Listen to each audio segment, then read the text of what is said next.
อันดังสุดเนี่ยเขากว่าเลเพนที่อันมีบาความได้สิ่งเป็นอินมันนั่นก่อนค่ะเนาะ我考好呢，米斯瓦，你叫什么名字？字么好我去呢？看，咁呢，好嘛？你偏对多条瓜们ซ้อมกันค่ะ你姓什么？你姓什么？字可很么我去呢？看เนาะ字可很么我去呢？看，OK，是呢么มันตัวหายกันเนาะ你姓นี่ก็เป็นจื่อเคอเฮินค่ะเนาะพอเป็นความไทยในนามสกุลนั่นเองค่ะเนาะนามสกุลในแต่เขาได้ก็บ่สุดเจอค่ะเนาะจื่อเคอเฮินเขาเนี่ยค่ะจื่อของคนคือเขเขาเนี่ยในจื่อเคอเฮินเขานั้นที่นำนามันไว้ตัดเสกค่ะเนาะ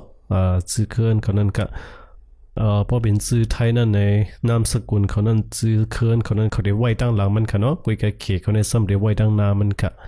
ใส่จื่อคือเขาอยากส่งไปใส่จื่อเขาตั้งหลังมันค่ะเนาะกับเขาส่งไปด้วยตัวอย่างมันซ้อมกันค่ะกันในสมาด้วยแทนค่ะ我姓王我姓王จื่อคือของเก่าว่าหวังในค่ะในค่ะเนาะหวัง我姓王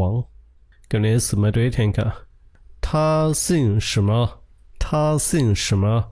จื่อคือของมันใส่ว่าคือในค่ะเนาะ他姓张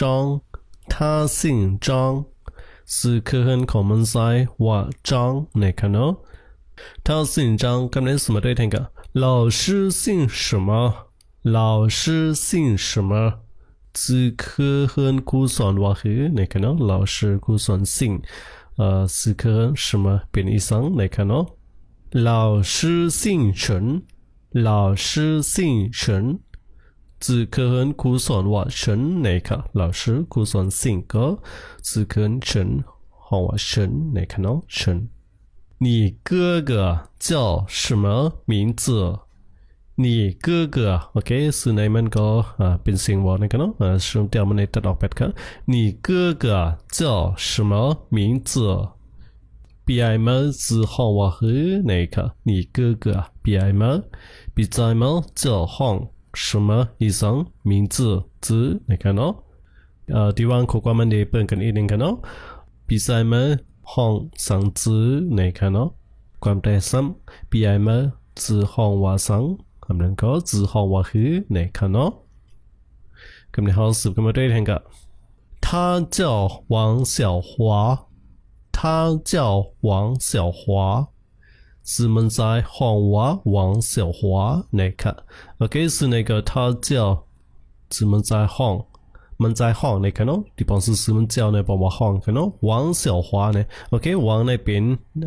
字科们个喏小华那边字们ค่ะก็不是นั่นแหละนางวานั่นค่ะเนาะ字科มันที่อยู่ไว้ตั้งนานมันเนี่ยค่ะเขาไว้ตั้งนานมันค่ะเนาะพอเป็นไทยเนี่ยนามสกุลคนนั้นสมัยภายหลังมันค่ะเนาะ他叫王小华呢หมายถึงว่า字มันจะห้องว่า王小华เนี่ยค่ะตัวตั้งนานนั้นที่เป็นนามสกุลที่เป็น字科เขาค่ะเนาะเขตเขานั้นค่ะก็ได้มาด้วยแทนกัน你姐姐叫什么名字你姐姐叫什么名字พี่น้องมาชื่อห้องว่าคือไหนคะ你姐姐พี่น้องพี่สาว叫ห้อง什么名字อีสังจื่อไหนคะเนาะพี่น้องมาชื่อห้องว่าคือนั่นเองค่ะ他叫李小玲他叫李小玲是么呢？好啊，李小玲那个 ，OK 是那个李那个เป็น字科和มันกันเนาะ字นามสกุลมัน小玲那个เป็น字มันค่ะ他叫李小玲是么呢？好啊，李小玲那个你叫什么名字？你叫什么名字？字么好啊？嘿。ข้อความส่วนในที่ก็ตึกเป็นข้อความง่ายๆก็ค่ะเนาะไปพอมีลองอันเดสับแรงในถอยความมันซึ่งหือนำเด็กๆค่ะกับในเฮาสมาด้วยแทนค่ะ我叫王小明我叫王小明是个好话王小明นะครับเนาะโอเคซึ่งในก่อนชื่อคือมันว่าหวังนะครับเนาะหวัง小明那边字门口，我叫王小明，是个好话王小明那个。OK， 咁你好สืบขึ้นมาอ่านข้อความในประเภทมันนั่นค่ะว่าเสียเรียนหูซักพินอินและดีปองความได้มันกว่าหมดยาวไหนขักตอนคำนึงสุดมันไหนให้ลูกให้เอาเขามาเพื่ออ่านที่อันเป็นตุริเขมันในละลายค่ะเนาะ พอหมออ่านหมดยาวสังเคยสืบขึ้นแทงตั้งนาคะตอนนาคะเนาะโอเคซึ่งในก็水句子ในคะเนาะ水句子บอกว่าเล็บเห็นตัวแถวความมันในคะเนาะซึ่งในเป็นตัวแถวความคะเนาะแถวความมันค่ะซึ่งในแถวความซึ่งในก็เป็นอันเฮาเห็นกว่าเมื่อกี้นั้นอยู่คะเนาะซึ่งในก็คุณได้อ่านกว่าในหนึ่งคำกว่าอยู่คะเนาะยังบอกว่าเมื่อกี้นั้นเฮาอ่านกว่าหลายคำอยู่คะเนาะ你姓什么是可恨吗ว่าคือ我姓王是可恨กับว่า王他姓什么是可恨们在行上他姓张是可恨们在ว่า张老师姓什么是可恨ครูสอนว่าสังว่าคือคะเนาะความแปลนั่นค่ะว่าคือว่าสังห้องสังเป็นข้อเดียวกันหมดอยู่ค่ะเนาะ老师姓陈老师姓陈只可恨ครูสอนว่า陈你哥哥叫什么名字自比赛们行话和行话生他叫王小华自们在行话王小华你姐姐叫什么名字比嫂比那么是行生他叫李小玲自们那行话李小玲你叫什么名字自们行生我叫王小明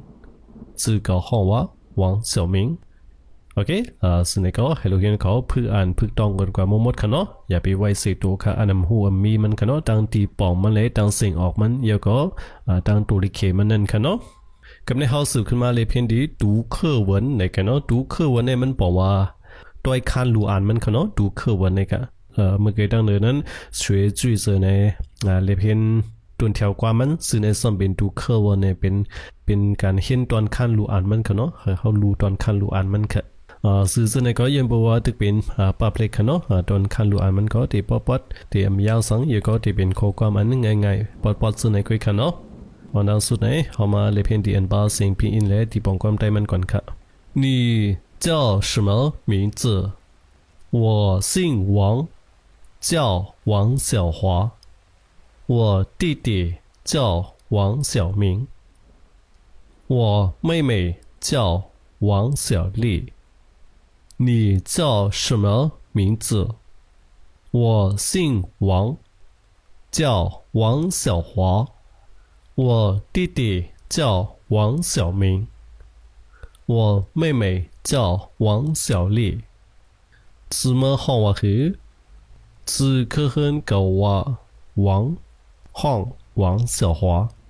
น้องชายกับห้องว่า王小明น้องหญิงกับห้องว่า王小丽โอเคกับในเฮาสืบขึ้นมาอ่านดีนะปรับเห็นในค่ะ你叫什么名字怎么喊我คือ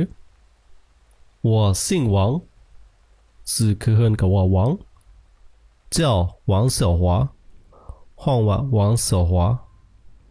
我弟弟叫王小明只能在กับ喊我王小明我妹妹叫王小丽是น้องหญิงกับห้องว่าหวังเสี่ยวลี่โอเค弟弟กับน้องชาย妹妹กับน้องหญิงกันเนาะกันในเฮาสืบขึ้นมาทางตั้งนานค่ะโอเคตั้งนานในเป็นการเห็น生词มันค่ะเนาะ生词ถอยความหมายมันค่ะเนาะถอยความหมายมันอันเฮาหาถูกหลายๆเห็นหูต่อไว้ในตอนในมีสังหลายในกันในเฮาสืบมาเห็นซ้ำกันค่ะ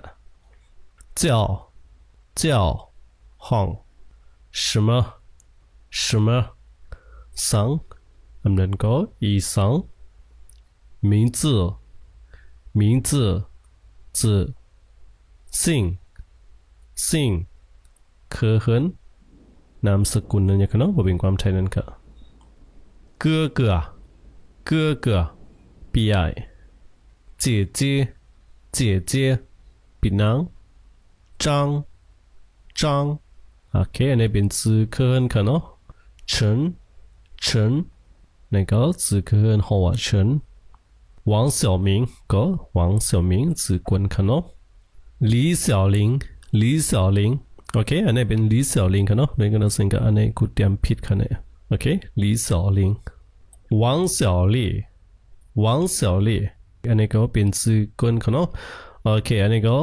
李小玲ก็李ก็เป็นชื่อกวนเขาเนาะ小玲ก็เป็นชื่อกวนมันก็李小玲王小丽นี่ก็王เป็นชื่อกวนมันก็เนาะ小丽ก็เป็นชื่อมันตัวมาปองกันก็王小丽นะครับโอเคส่วนนี้ก็เป็นชื่อเลยชื่อกวนเคเขาเนาะOK，对待推广嘛，生词们就是那个留言口当外挂古多古考古感看到跟好视频嘛对象的哪里看？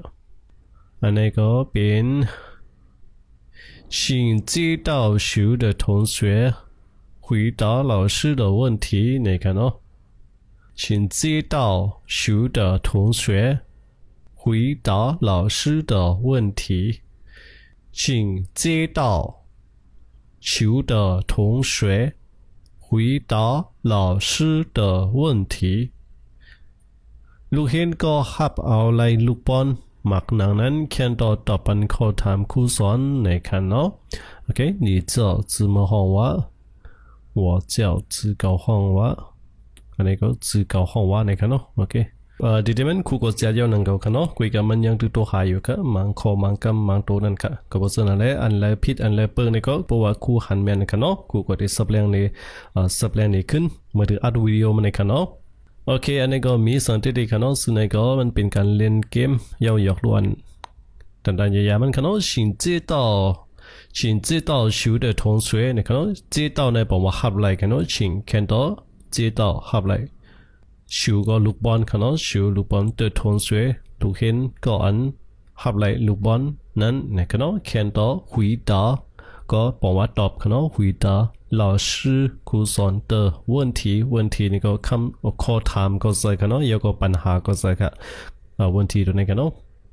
老师的问题นี่ก็ข้อถามของครูสอนนี่ค่ะลูกเห็นก็อันหับไหลหมักบอลลูกบอลนั้นเขียนต่อตอบ